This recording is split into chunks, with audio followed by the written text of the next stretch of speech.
Zimbabwe, les élections présidentielles et législatives se tiendront dans 4 à 5 mois. C'est en tout cas ce qu'a déclaré le président Emmerson Mnangagwa, selon le journal d'État.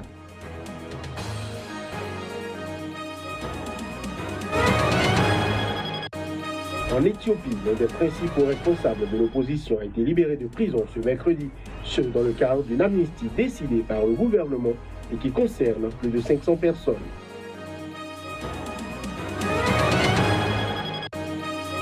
Le président Nana Akufo-Addo a promis mercredi une vigilance accrue pour prévenir d'éventuelles menaces terroristes au Ghana. Ceci après l'ouverture d'une enquête sur la découverte d'explosifs dans la capitale.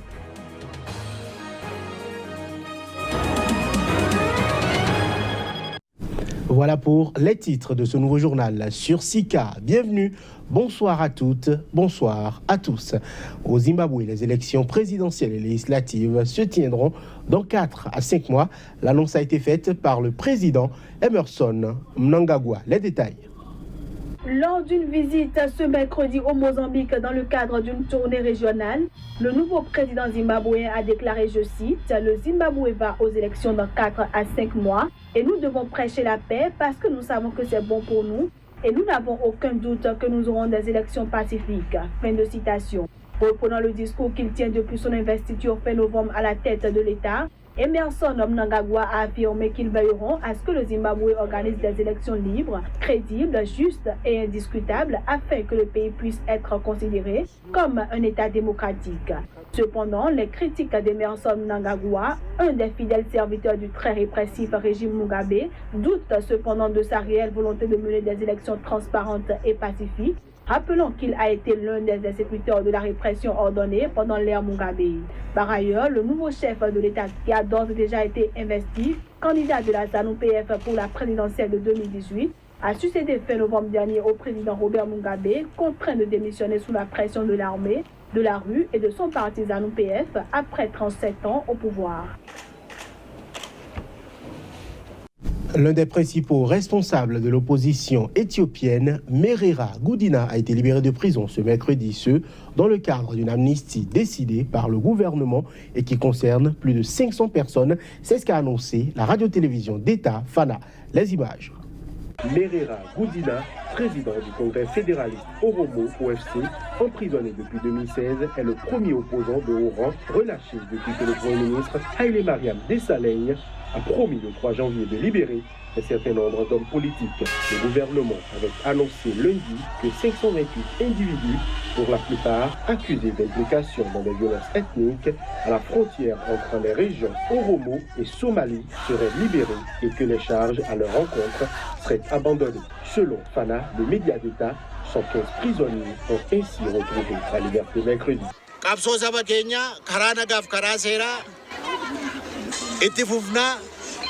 Nous continuerons notre lutte pour notre peuple de manière pacifique et légale. Nous demandons également au gouvernement de libérer d'autres prisonniers pour qu'ils puissent se joindre à nous. Je suis très heureux d'être libre aujourd'hui et vous êtes également heureux que je sois libre. C'est tout ce que je dirai aujourd'hui, mais demain on se verra au travail.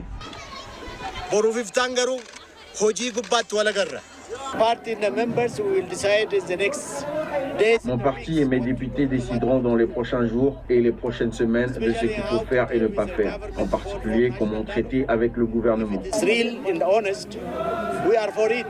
La libération de Merera figurait parmi les principales demandes des protestataires Oromo, la principale ethnie du pays, qui avait lancé en 2015 une vague de manifestations anti-gouvernementales sans précédent depuis 25 ans. Cette manifestation qui s'était ensuite étendue à la région Amara avait été violemment réprimée par les forces de l'ordre, faisant au moins 940 morts, selon la Commission éthiopienne des droits de l'homme liée au gouvernement. Amnesty International a salué dans un communiqué la libération du leader opposant, mais appelé le gouvernement éthiopien à relâcher les autres prisonniers de conscience.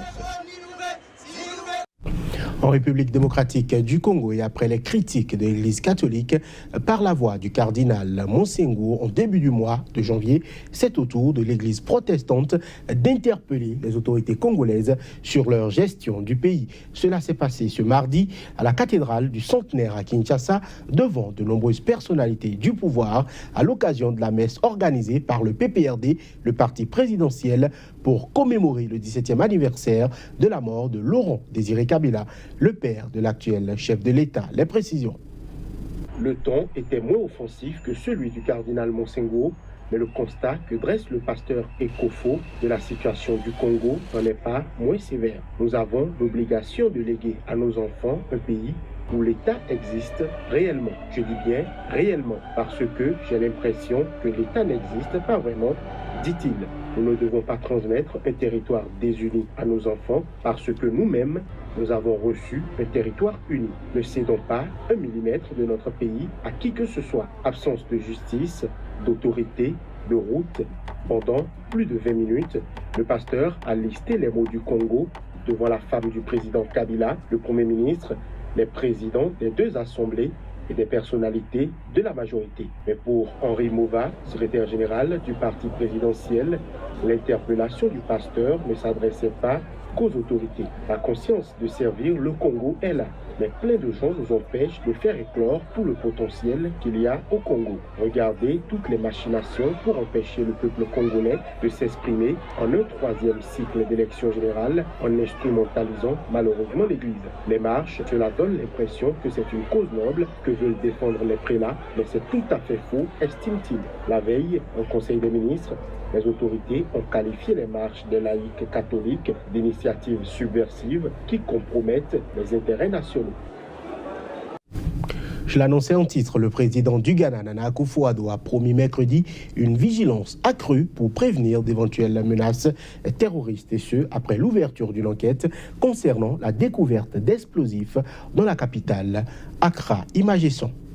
3 hommes ont été arrêtés en possession de grenades en début de semaine dans le quartier Odorkor à Accra. Selon le patron de la police nationale, David Asante-Apiatou, les enquêteurs recherchent actuellement les alliés potentiels du trio à l'intérieur et à l'extérieur du pays, même si leur motivation n'a pas été établie. La police n'a pas révélé la nationalité des 3 hommes, mais les médias locaux ont évoqué les ressortissants étrangers. Ils ont été placés en détention provisoire par un tribunal d'Accra où ils doivent comparaître le 30 janvier. Ghana, in principle, cannot. Bien évidemment, il n'est pas exclu que le Ghana soit une cible potentielle. Par conséquent, la préparation de notre pays est très importante. Of our country is an extremely important matter. But I think that Ghana is stable.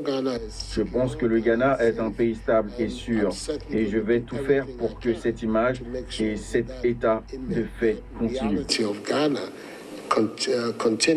Jusqu'à présent, le Ghana a été épargné par les attentats djihadistes qui ont touché d'autres pays d'Afrique de l'Ouest. Mais les mesures de sécurité avaient été renforcées en avril 2016 après un avertissement selon lequel le Ghana et le Togo voisin pourraient être la cible d'attentats islamistes qui avaient visé la Côte d'Ivoire le mois précédent.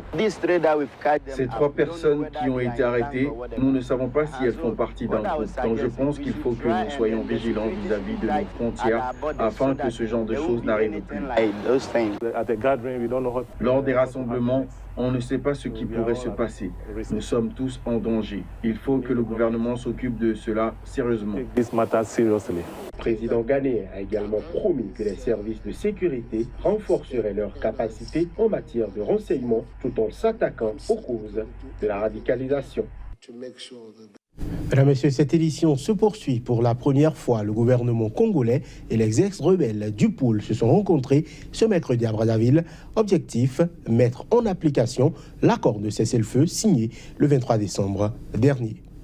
En se rencontrant pour la première fois ce mercredi depuis la signature de l'accord de cessez-le-feu, les 12 représentants du gouvernement et ceux en nombre égal du pasteur Ntoumi vont, selon le ministère de l'Intérieur, discuter pendant 3 ou 4 jours. Ils devraient entre autres débattre du sort réservé au pasteur Ntoumi, toujours sous le coup d'un mandat d'arrêt, après avoir élaboré un calendrier pour l'application de l'accord. Selon le dit accord, le pasteur Ntoumi s'engageait à faciliter le ramassage des armes détenues par les ex-combattants et à ne créer aucune entrave au rétablissement de l'autorité de l'État dans le département du Poul.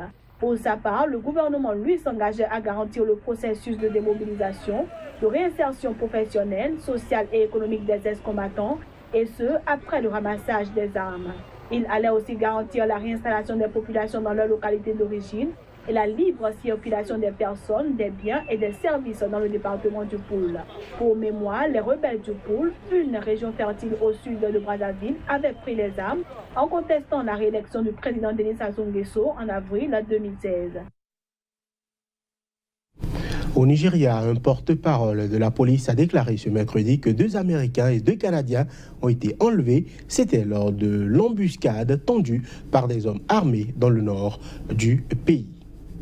Alors qu'ils étaient en route ce mardi soir vers la capitale fédérale Abuja, depuis la ville de Kaduna, les 4 expatriés ont été attaqués par des hommes armés non identifiés qui leur ont tendu une embuscade. Selon Mokhtar Aliou, le porte-parole de l'État de Kaduna, les ravisseurs ont engagé d'intenses échanges de tirs avec les 2 policiers qui escortaient les expatriés et qui ont malheureusement perdu la vie. Sans toutefois fournir davantage de détails sur l'identité des 4 otages, Mokhtar Aliou a affirmé que la police fait tout son possible pour les secourir. À cet effet, elle a déployé tous les moyens à sa disposition, dont des unités spéciales anti-kidnapping pour les retrouver vivants et arrêter les ravisseurs.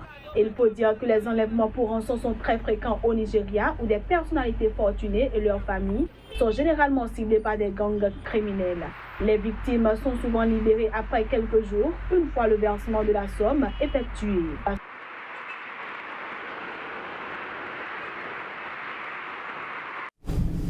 Hors du continent africain, aux États-Unis, un sénateur républicain dissident a ouvertement critiqué ce mercredi au Congrès le président américain Donald Trump. Jeff Flake, puisque c'est de lui qu'il s'agit, a accusé le président Donald Trump de mensonges. Il s'est alarmé également des attaques contre la presse et de la diffusion de fausses informations. Pour mieux comprendre, on le suit. Pour être très clair, appeler l'affaire russe une intox comme l'a fait le président de nombreuses fois est un mensonge. Nous savons que les attaques perpétuées par le gouvernement russe pendant la campagne sont réelles. Elles ont constitué une grave menace pour la souveraineté américaine et pour notre sécurité nationale.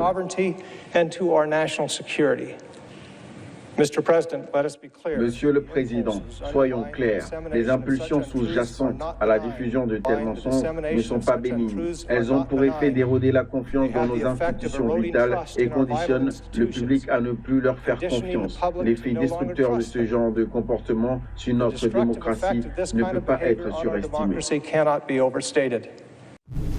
Au Brésil, pour finir, la semaine prochaine se tiendra un jugement en appel crucial pour l'avenir politique de Luiz Inácio Lula da Silva. Mardi, l'ex-président brésilien s'est montré très combatif, dénonçant devant un parterre d'intellectuels à Rio de Janeiro les mensonges dont il dit faire l'objet. Images et son. Luiz Inácio Lula da Silva est à 72 ans, accusé d'avoir bénéficié des largesses d'un groupe de BTP. Ce dernier lui aurait offert un triplex en bord de mer en échange de faveurs pour l'obtention de marchés publics de la compagnie d'État Petrobras. Alors qu'il sera jugé en appel la semaine prochaine, l'ex-président du Brésil s'est montré rassurant mardi. Je veux prouver mon innocence. Je veux la prouver. C'est peut-être pour ça que je suis le seul homme politique qui peut regarder la caméra et dire « La police a menti dans son enquête. Le parquet a menti dans ses poursuites. Le juge Moro a menti quand il m'a condamné. » Dans les rangs des citoyens, les avis sont divers. Les accusations contre le Parti des travailleurs n'ont jamais été pertinentes ni prouvées jusqu'à maintenant. Les Brésiliens méritent d'avoir Lula. Mais je pense qu'il pourra réussir seulement s'il fait une autocritique. Nous ne pouvons en faire un culte de la personnalité. Le parti est responsable d'une nouvelle génération d'étudiants qui deviennent communistes, bolivariens, castristes et socialistes à cause de ce parti corrompu. composé de bandits et dangereux. Ayant déjà présidé le Brésil de 2003 à 2010, Luiz Inácio Lula da Silva se retrouve en tête des intentions de vote pour l'élection présidentielle d'octobre.